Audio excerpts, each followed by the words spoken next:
Ayan, kung tayo magluluto ng tesang isda, piprituhin muna natin ang fish, pero half cook lang po.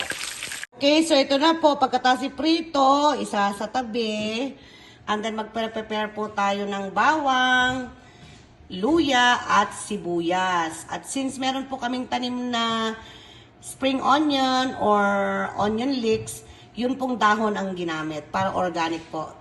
Pati po yung ating bawang ay organic po yan. Ayan, at tayo ay magigisa na. Uunahin natin ang luya, isasabay ang ating dahon ng sibuyas.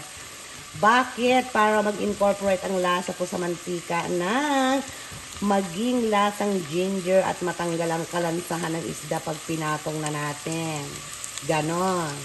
Then, ayan, lalagyan na po natin yan ng bawang at buong paminta. Kasi wala po kaming durog na paminta na ubos. Kaya yan, buo po ang ilagay natin. Isipin nyo na lang po yan na durogin nyo. At yan po, lagyan po natin ng isang sandok na patis. Ibuhos mo na, Daddy. Diba? Para mabango. Yan, at ang ilalagay po natin ay pinaghugasan ng bigas. Yan ang pinakasabaw. Hintayin natin kumulo, saka natin lalagay yung ating isda.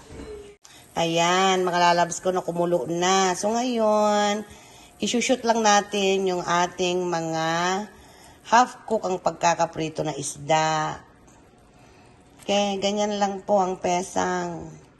Ang pesang po ay lutong, Bulacan, or sa Kapampangan po.